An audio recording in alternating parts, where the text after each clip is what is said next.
Tuesday, January 23rd, City Council meeting in order. We'll have our Pledge of Allegiance and invocation by Councilwoman Coonrod. Pledge allegiance to the flag of the United States of America and to the republic for which it stands, one nation, under God, indivisible, with liberty and justice for all.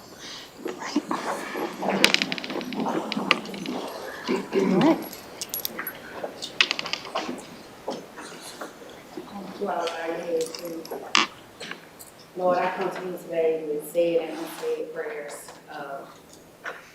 for myself and city council members and community. Lord, you know our hearts. Amen. Amen. Thank you, Councilwoman Coonrod. We have no special presentations today. Can I get approval on the minutes? All right, they stand without objection. All right, council, if you take a look at your agenda for today, we have under legal final reading. If you have any comments or questions, please take a look. Please hit your lights, I'm sorry. So ordinances on the final reading, we have legal. We do have planning items. And council, I do plan to take items B through G as a group. If there's any objections or if any of those items need to be pulled out, please let me know. Okay. Plan on the final reading, ordinances on the final reading, planning, items B, I'm sorry, B through G. Okay? You just hit your light if there's any of those that need to come out. All right. All right. Public Works, on the transportation. If you have any comments or questions, please hit your light. All right. Ordinances on the first reading, we have Parks and Outdoor. Madam Vice Chair.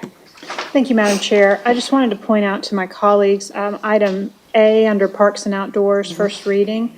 There had been some discrepancies between the presentation we received and the language that was in the actual ordinance and the red line.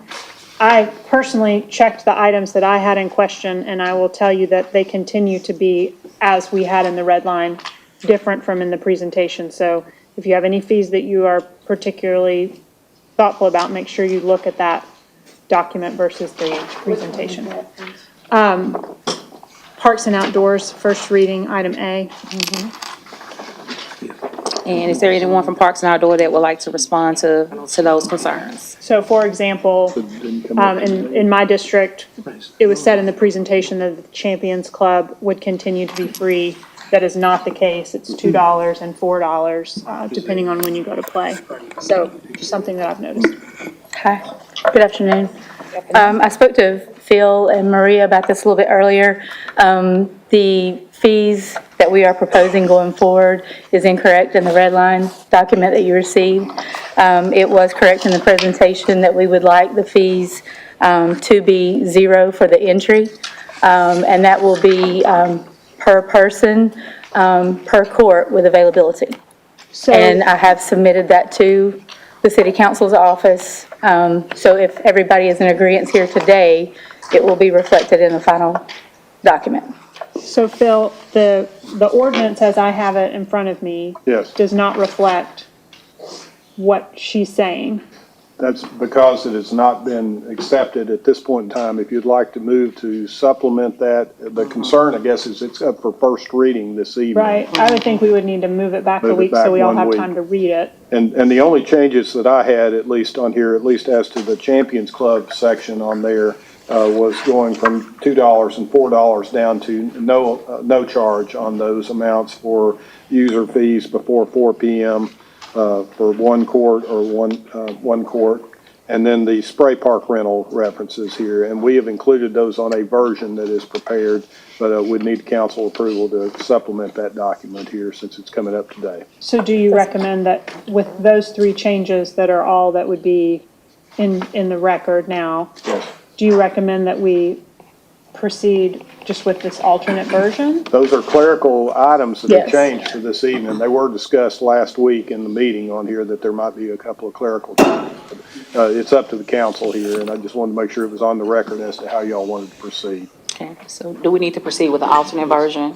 You could proceed with an alternate version this evening. If we do, we will add that, and Maria's got it prepared to include. I think that would be appropriate. Okay, and it would still be on the first read as the alternate version? Yes, ma'am. All Okay, right. thank you. Thank you very much. Just for clarification, I think Councilman Henderson had asked about the spray park, and Scott had mentioned in the previous week's meeting that he would go back and verify that, but there is no change. It is $300, and there was no change in that.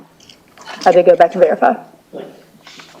All right, Madam Vice Chair, any other questions? No, that's all for now. Thank you. Thank you. Okay, you're welcome. All right, if you continue to look at your ordinances on the first reading, planning items, we have 3 of those on the first reading. If you have any comments or questions, please hit your light. All right, please hit your light. All right, Councilwoman Noel. Okay, so under planning, that's item D. I am going to ask that, Madam Chair, you and my council family allow me to defer that one. Okay, so we'll be looking for a deferral, planning item D. Yes, Okay. Is that it, Councilwoman? that is, thank you, ma'am. All right, thank you so much. Councilman Hester.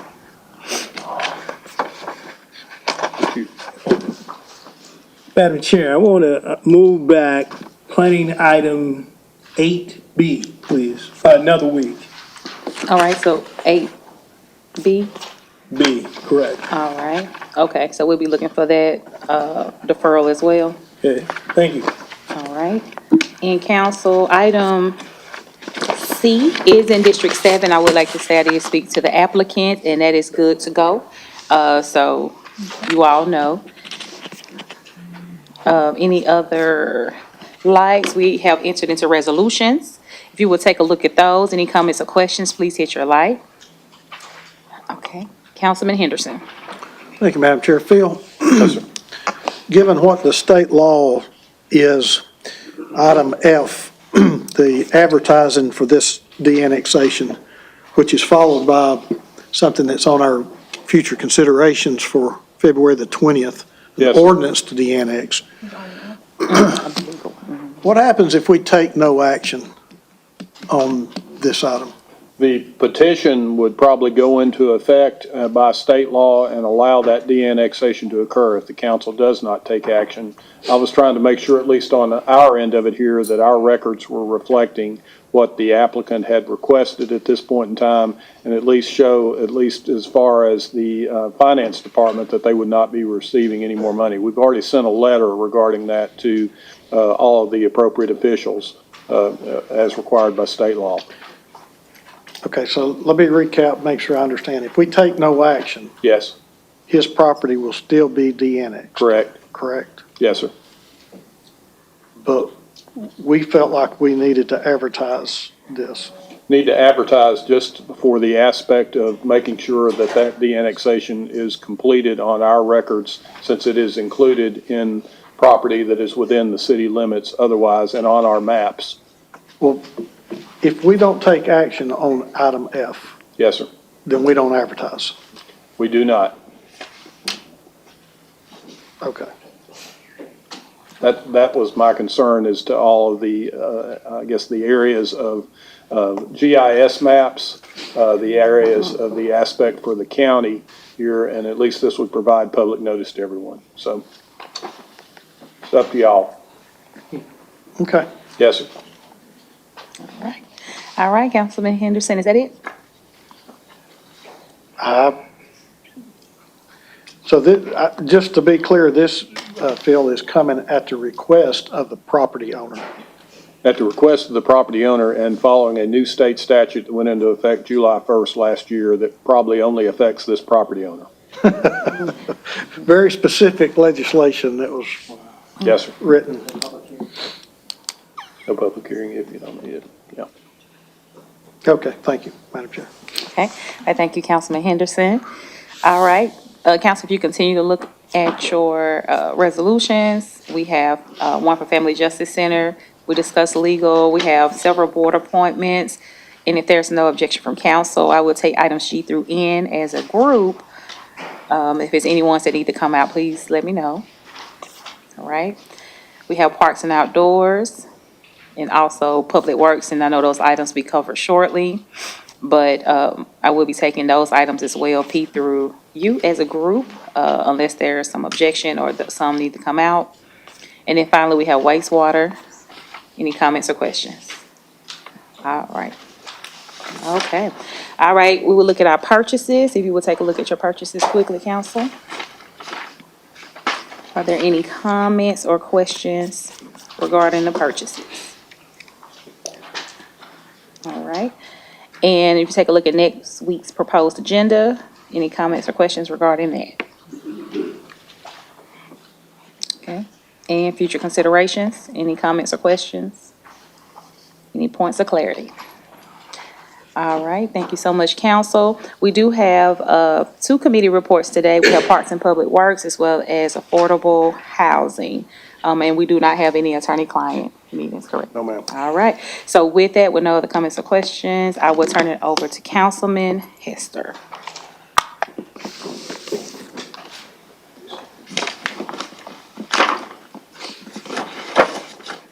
Thank you, Madam Chair. Welcome to Parks and Public Works Committee. Can we accept the minutes? Madam Clerk. 9-0, please.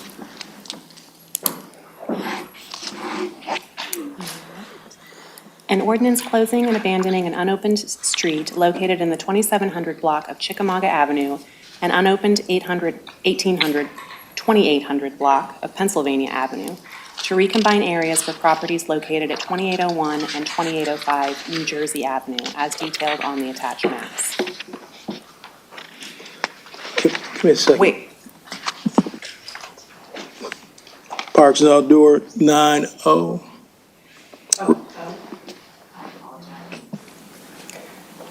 Item O, a resolution authorizing the City of Chattanooga to accept a donation of a floating dock from the Chattanooga Tourism Company to be used for several water-reliant events such as Ironman and Head of the Hooch, valued at $132,156.08. I see no lights. P, please. A resolution authorizing the administrator for the Department of Public Works to apply for and, if awarded, accept a 5-star and urban waters restoration grant for watershed restoration, litter invasive species removal, educational programming, and community partnerships in the Mountain Creek watershed in the amount of $60,000, and authorizing matching funds in the amount of $60,000 for a total project cost of $120,000. See no hands. Q, please. A resolution authorizing the administrator for the Department of Public Works to execute a federal U.S. Communities Contract Number 4400008468 via Safeware to assist local communities in procurement of public safety and emergency preparedness equipment and related services for automated high-water road closure systems at Lower Mill Road, Airport Road, and additional flashers at Davidson Road, plus antenna and software upgrades in the amount of $313,030.96, plus a contingency in the amount of $30,000, for a total amount of $343,030.96. Thank you. R, please. A resolution authorizing the administrator for the Department of Public Works to renew the professional services on-call blanket contract for design and plan production services, contract number S-20-004-100, for year 4 of 5 to the 11 consulting firms listed per their qualifications packages for the total amount of $1,050,000. 1 W.K. Dixon, 2 Volkert, 3 Barge Design Solutions, 4 S&ME Inc., 5 RK&K, 6 Geosyntec, 7 CTI, 8 Croy Engineering, 9 Labella, 10 Brown and Caldwell, and 11 Arcadis. S, please. A resolution authorizing the 2023 annual inflation adjustment of the financial assurance for the City of Chattanooga landfills, permit numbers SNL 33000035, phases 1 and 2 at Summit Landfill, as required by the regulations of the Division of Solid Waste Management, to maintain the assurance of $1,424,995.67. T, please. A resolution authorizing the 2023 annual inflation adjustment of the financial assurance for the City of Chattanooga landfills, permit numbers SNL 33000273, lateral expansion, Area 3, at Birchwood Landfill as required by the regulations of the Division of Solid Waste Management, to increase the assurance from $8,028,182.88 to $9,079,516.88. Thank you. U, please.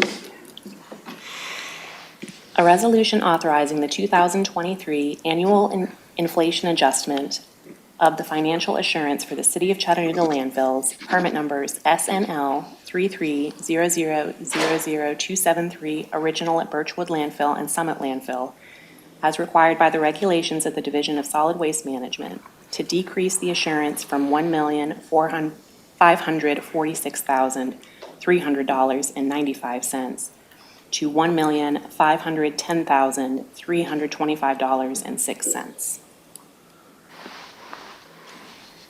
V, please. A resolution authorizing the administrator for the wastewater department to renew blanket contract number W-20-010-201, paving and concrete repair or replacement for year 4 of 4 years with TNT Concrete LLC of Calhoun, Tennessee, for an annual amount not to exceed $1.5 million. Thank you. That concludes Parks and Public Works Committee.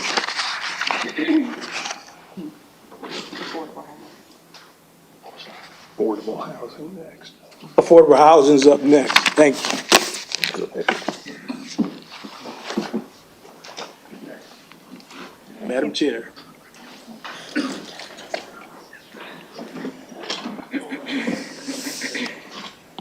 Hereby convene the Affordable Housing Committee. May I get a motion on the minutes, please? Second. Thank you very much. Council, today we have 2 pilot requests that the administration is bringing before us for consideration. They will be on our agendas in the coming weeks. Sydney Shivers from the Affordable Housing Office is going to be introducing the pilots to us. Good afternoon, council members. We are excited to bring these 2 proposed pilot projects before you for consideration this afternoon from Chattanooga Neighborhood Enterprises, the Lyerly development, which is going to provide 16 units, and the Milltown development providing 34 units. In total, the approval of these 2 pilot proposals will enable the creation of 50 much-needed rental units, all of which will be attainable to a typical renter in the city of Chattanooga, where the median renter income is about $50,000. Between these 2 projects, 12 of the units will be held affordable to families and individuals who are earning lower wages at about 50% area median income through the Home Investments Program. These are preschool teachers, sales clerks, and home health aides. And these 2 developments are located pretty close to each other in the same census tract. And I just wanted to point out in this census tract, census data indicates that median rents have increased over 30% since 2017. And so these are very critical affordable housing opportunities in a neighborhood that is changing, especially with the introduction of the new Milltown project that's coming online soon. Of course, you're all very familiar with the CNE and know that they are long trusted partners in developing quality and high quality design and affordable projects in the city. And they also,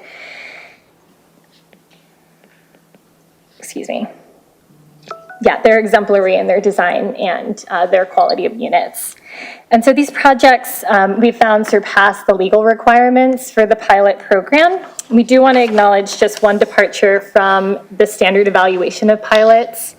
We are waiving a standard internal policy that requires the total development cost to exceed $5 million for pilot projects. And together, these projects do represent $10.5 million in total development costs, but the total development costs of Lyerly are about $3.8 million. And we've decided it's appropriate to waive these requirements because the $5 million threshold is an internal policy that's left over from the previous administration, which we do have the ability to waive. And we've determined this isn't the best indicator of whether a pilot project is going to provide impact or quality units. And enforcing this $5 million threshold for this project would inhibit the production of these much-needed units. And CNE has also demonstrated that but for these pilots, they would not be able to meet the affordability criteria, and the Lyerly project simply would not work out, and we desperately need these units in this neighborhood. So again, these projects are bringing critical housing to this neighborhood, the Oak Grove and Dodds Avenue neighborhoods, and we absolutely agree that these pilots are critical to the success of these projects. And so with that, I'll turn it over to Martina Guilfoyle to provide a little bit more detail of the projects, and we're happy to answer your questions as well. Thank you, Sydney. Thank you. Good afternoon, council members. Nice to see you. I'm going to have Jake Toner, who you saw a couple weeks ago, present another pilot application. This is part of an 84-unit, 3 projects that we've created using ARPA dollars, home funds, lots of foundation dollars to make these projects happen.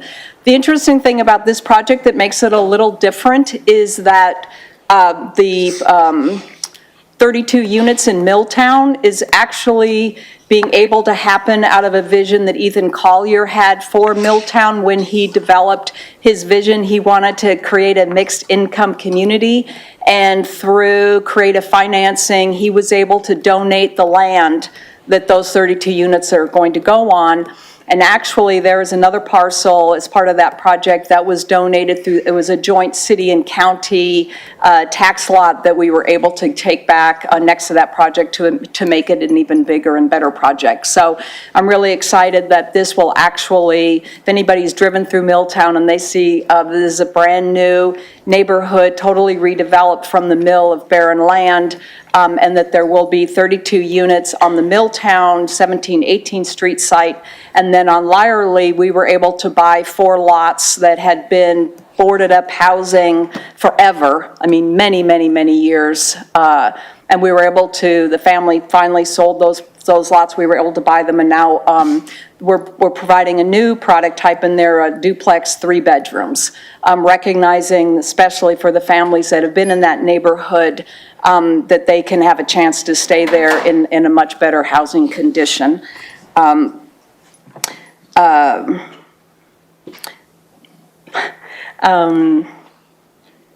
think there was, oh, and I also wanted to tell you that as part of our work in Milltown and Oak Grove, when Collier started development, we put boots on the ground with a community engagement staff member that has worked really hard in the Oak Grove neighborhood to get residents to identify problems. They've created a neighborhood plan. They have an action plan. They've done a lot of neighborhood cleanups. A lot of people in the neighborhood didn't even know how to use 311, which they're now doing. So if you're driving, and I know Councilwoman Coonrod and Noel have been through that neighborhood, and we've worked closely with them to really bring the residents together as part of that process. Also, I did bring my property manager with me today because I know when Jake was here a couple weeks ago, there were questions about some of our property management policies, and so I wanted to make him available if any of you have questions. I also have, for those of you who don't have, our Missing Middle book that really gives you an indication of the kind of quality projects that we've put together in innovative housing that we're trying to promote in Chattanooga, of which this projects that are before you also perpetuates our Missing Middle prototypes that we've been building. So I'll let Jake step up and go over the project. Let me pass these to. Okay. Thank you all for having us. I'm Jake Toner. I push the development pipeline for C&E. This is very simple and in exactly the same format as you saw a few weeks ago. Instead of one project, there are two projects, and the slides are exactly the same overview. Okay. I've got two aerials here, one for each project. And again, these are the actual projects. These are the, not aerials, I'm sorry, two renderings. These are the actual projects that are going to be built. This one is for 1805 South Lyerly. There's 16 units across 3 buildings. And these are these are two of the 4 buildings that are on the 18th Street Milltown Apartments. This is a 10-plex and a 12-plex, and there will be 2 6-plexes as well. But these are exactly the buildings that are going to be built. They're not images that we're not going to follow up on. Project overview, the Lyerly Apartments. The address is 1805 South Lyerly. There are 3 buildings, a 10-plex, a quadplex, and a duplex, 16 total units, 10 1-bed, 4 2-bed, and 2 3-bed units. The Milltown Apartments are at 2461 East 18th Street. 4 buildings, a 12, a 10, and 2 6-plexes for 34 units, 18 1-beds, 16 2-bed units. And these are right in the same area. They're both in the Milltown area. This is the proposed rents and unit mixes of the Lyerly project. And you can see our rents. And the most important thing of this slide is the same point I made a few weeks back. The rents in Chattanooga are, according to Zumper.com, as of November of last year, in the submarket are $1,439 for 1-bed and $2,100 for a 2-bed. And you can see our rents comped against these rents in this chart. Same slide for the next apartment complex. Again, this is just comping our rent, showing you what we're leasing for compared to average rents in this downtown market. These are the budgets. And as Sydney presented, one is for 3,839 and one is for a little bit over 6. And these are all the sources and uses for the budgets. Our construction financing, we have term sheets and everything's ready to go as soon as the pilot and the home funds are approved. In summary, the request is to commit at least 50% of the units in the household to households at 80% or less median income in exchange for the pilot. The estimated initial cost savings for the projects will be $34,000 for Lyerly and $59,000 for the Milltown Apartments. The only way to replace this money without the pilot is to raise rents. Without the pilot, C&E cannot build these projects. So this is the but-for test. The pilot is the most critical piece in the financing of affordable units in Chattanooga right now. There's nothing else that competes with it to make these deals work. Please let me know if there are any questions. Council, do we have any questions? Councilman Smith. Thank you, Madam Chair. Do you have the spreadsheet breakdown that actually has all these numbers in it? Total number of units, what the cost is going to be per unit, the expected amount of the pilot over the term, all the goodies? I can provide you with the budgets that I give the bank. I don't have it in this presentation. Okay, I would like to see it. Absolutely. Thank you. Thank you, Madam Chair. Do you have any other questions? Councilman Hester. So you did indicate, we're in need of affordable housing, and you indicated that the median, you're going to set aside some for those with $50,000 family income. How many are set aside based on, I know you have all these figures now, how many are set aside for those with that threshold 50,000?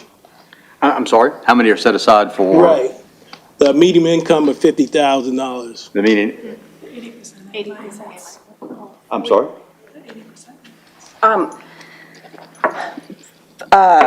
the home units, and then this project will be our first project-based voucher project. So we have 9 vouchers from the Housing Authority. And so the thing that I love about those is that someone can actually pay just 30% of their rent up to the maximum of, I think the fair market rent is $900 and something dollars. So, so it's 9 I plus. think I understood the question. 50% of the buildings will be restricted for units for families at 80% area median income or less.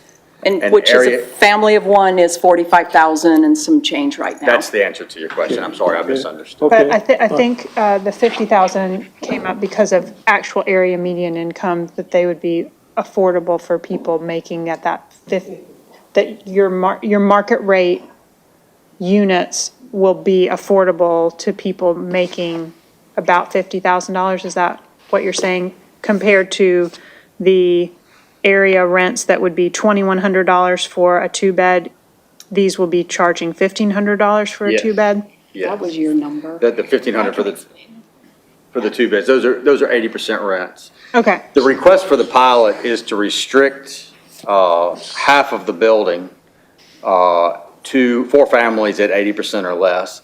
All of these budgets have all of our rents that are not home funds rents, which is a separate federal subsidy, which is lower. All the rents are the same in these. But what we request that you restrict only half of the building to the 80% rents, even though we're trying to hold all of them at 80%, in case the building gets in trouble or we have something go wrong with one of the units, we have to have half the units unrestricted, even though we're holding our rents at those limits, in case the building, something goes wrong. We have a problem, utility bills go up, something like that. We don't want the whole building restricted because that's gotten affordable housing players in trouble in the past. Okay. Council, do you have any other questions right now? I'd just like to point out this sketch of the unit on 18th Street looks a lot like things that used to be built. The one on the left here looks a lot like things that used to be built in District 2 as multifamily. And if any developers are out there and listening, I'd love to see some of those built in my district. That's all. Thank you very much. This concludes the affordable housing meeting. Chairwoman, when would you like to, how long would you like to recess? Okay, we will recess till 4:30. Thank you.